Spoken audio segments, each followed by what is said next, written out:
سلام، این هفته میخوایم تو آفساید از یک بلای آسمونی صحبت کنیم که بر سر نظام نازل شده. البته آسمونی که نیست، بیشتر یک بلایی که خودشون سر خودشون آوردن. بله، سیب زمینی داغی به نام برجام که مدام داره تو نظام دست به دست میشه و خودشون هم نمیدونن که باهاش چیکار کنن. مثلا شیخ فری میگه که نیازی نیست که اصلا این برجام بره تو مجلس. حالا چرا؟ قبلا تفاهمات دیگری هم تو زمینه هسته‌ای داشتیم. توافق پاریس داشتیم، اونم نرفت مجلس. بیانیه سعدآباد داشتیم، اونم نرفت مجلس. هیچ کس هم نگفت چرا نرفته مجلس. اینم شبیه اوناست، فرق نمیکنه. چی رو شبیه اوناست؟ بابا این برجام توافق تاریخی یه چیزی تو اصل 125 قانون نظامتون بود. اون چی میگه؟ در اصل 125 میگه که وقتی یک توافقنامه یا معاهده ای رو رئیس جمهور یا نماینده رئیس جمهور امضا میکنه، اون رو برای تصویب به مجلس میفرسته. خب بفرست بره دیگه. پس چی؟ بعد از 22 ماه مذاکره فقط 150 صفحه تایپ کردین، چاپ کردین، برگشتین؟ ما که چیزی رو امضا نکردیم، نه ما امضا کردیم نه نماینده رئیس جمهور امضا کرده. یه مرد میونه شما نیست که آثار به این بزنه؟ مگه مملکت قانون نداره؟ آخ تو چی کاره ای بابا، کدوم قانون؟ تو این نظام شلمشوربا یه قانون وجود داره، اونم قانون جنگله. دولت ساز خودشو میزنه، دایناسورای خبرگان هم ابوعطای خودش رو میخونن. مسئله برجام مسیر قانونی خودش رو داره طی میکنه. بنابراین این شبهه‌ای که چون امضا در کار نیست مجلس نباید باشه، ظاهراً این شبهه از نظر ما که کلمه تعهد وقتی داشته باشه اصل قانون اساسی شاملشه و مجلس حق داره و الان هم مجلس داره بررسی میکنه. در پایان دیگه هرچه مجلس گفت طبیعی است که همه ما تسلیم خواهیم بود. یعنی خبرگان ولایت هم با این همه ریش و پشم و عمامه عرضه نداشتن برجام رو امضا کنن یا رد کنن؟ دوباره این سیب زمینی رو انداختن تو مجلس؟ آخه کدوم مجلس؟ این جونورا اگه مطابق نظر ولی فقیه امضا نکنن که میندازنشون بیرون. اینو دیگه هر بب و گلابی هم میدونه که توی این نظام یک نظر بیشتر وجود نداره، اونم نظر مقام عظماست. رد یا تصویب کدوم؟ اون رو ما وارد نمیشیم. به نظر ما مصلحت نیست که ما مجلس رو برکنار بداریم از این قضیه. حالا مجلس چه بکنه؟ بنده هیچ توصیه‌ای ندارم به مجلس شورای اسلامی. آیا رد کنن، آیا تصویب کنن، بنده هیچ توصیه‌ای ندارم. چرا مزخرف میگی؟ یعنی ولی فقیه ام القرای منطقه نمیتونه یه سیب زمینی داغ برجامو تعیین تکلیفش کنه؟ کبابیش کنه، فریت کنه، چیپسش کنه؟ واقعا ولی فقیه از این چلوفتی‌تر ندیده بودیم. واقعا این همه پالون تو این نظام هست، یه دونه‌شون نمیتونه وزن این برجامو تحمل کنه؟ خدمت شما عرض کنم که این بار سنگین امروز رو دوش ما 15 نفره. ما 15 نفر بعد گزارش تنظیم کنیم، صحن تقدیم کنیم. این همه مجلس میکردن که دارن بررسی میکنن، آخرش شد همین 15 نفر؟ این که شوخیه. بعضیات ممکنه کار کمیسیون شوخی بدونن، بنده کار کمیسیون جدی میدونم و این روی بار و مسئولیت تاریخی رو دوشه جمع میدونم. زکی توی مجلس هم همه فلنگو بستن، رفتن تعطیل تابستون، این 15 تا رو گذاشتن تو کمیسیون برجام سر کار که تا دلشون میخواد تو این برجام شلنگ تخته بندازن.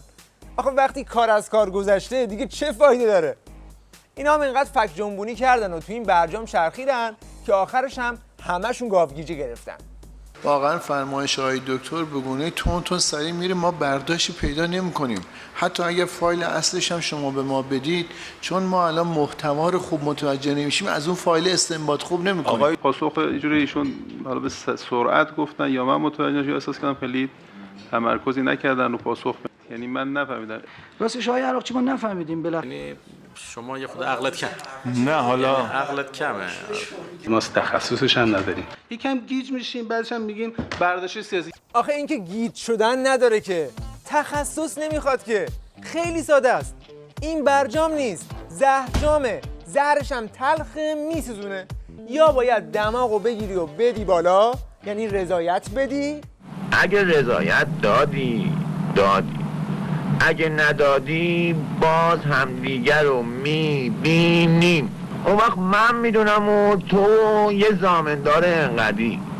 آره دیگه، ضامندار این قدری، یعنی دوباره طناب تحریم و خزانه خالی و حالا خود دانی. خب اگه الان ما نمیتونیم ردش بکنیم، نمیتونیم هم تصویرش بکنیم، راهش اینه که این اشکالات توسط مجلس گرفته میشه آقای عراقچی، ما بررسی میکنیم، اشکالاتشو میگیریم، میگیم آقا خب این خطوط قرمز نظام بوده، برن آقایون خطوط قرمز رو با رعایت خطوط قرمز یه معاهده بیارن. تا اون موقع این تو دستور کار مجلس باقی میمونه، این آیین‌نامه است. برن دوباره معاهده بیارن؟ یعنی دوباره هتل کوبورگ و وین و مذاکره و لوزانچای و این حرفا؟ گرفتی ما رو تو؟ این همه تاجر و سرتاجر قطار شدن، اومدن قرارداد امضا کردن، برجام و تبریک گفتن، بعد تو میگی برگرد برو دوباره معاهده بیار؟ و همچنین از طرف دولت هلند تبریک میگم این توافق هسته‌ای رو. جونت بالا بیاد، داره تبریک میگه دیگه، چرا تته پته میکنی؟ حالا داستان چیه؟ برجام اصلا سیب زمینی داغ نیست که بخواد این دست و اون دست بشه. برجام زهر ریخته توی جوبه که دیگه بر نمیگرده توی جام. الان باید برید سراغ مرحله بعدی، باید عبای ولایت رو بچسبی که تو دوره پسا زهرخوری جر و واجر نشه. الان در درون بدنه اصولگرایی یه جریان میگه آقا بیایم فرامتنی ببینیم، مسئله رو در واقع فقط در متن توافقنامه نبینیم و یه جورایی داره این اشاره رو داره که دیگه کار از کار گذشته و بیایم در واقع مرحله‌های بعدی رو مدیریت کنیم، یا با این تعامل که آقا خطوط قرمز آقا یک سری ابزار برای چانه‌زنی سیاسی و دیپلماسی بوده و الان یک سری از خود آقا هم از یک سری از خطوط قرمزشون عبور کردن که الان در سوالات مکتوب دوستان هم هستش. بابا گفتن دلواپسی دیگه، نه اینجوری یکی بیاد دلواپسی‌های این بدبخت رو ازش بگیره. الان پس میفته و ریزش میکنه. دلواپسی هامو بگیر از من، غم ها تو ای آینه ها شا کن. آقا کسی هست دلواپسی‌های این طرف رو برطرف کنه؟ نبود؟ آها بود اینجا. توپ جمع کنه دلواپسا، حجت الاسلام بوفالو، علم الهدی، کسی که میخواد با یک جمله نگرانی همه دلواپسا رو تو دوره پسا برجام برطرف کنه. باراک اوباما رئیس جمهوری امریکا امیدوار است که توافق هسته‌ای با ایران به تغییر سیاست‌های تهران و در نهایت تغییر ماهوی جمهوری اسلامی منجر بشود. اینا آقا اصلا خواب نابودی ما رو در راستای توافق دارن میبینن. در این ارتباطاتی که در پسا توافق و پسا برجام داره برقرار میشود، اینا ایده براندازی نظام و براندازی ولایت و رهبری رو دارن. این تحلیل بنده نیست که بگید آقا تو اشتباه میکنی تو تحلیلت.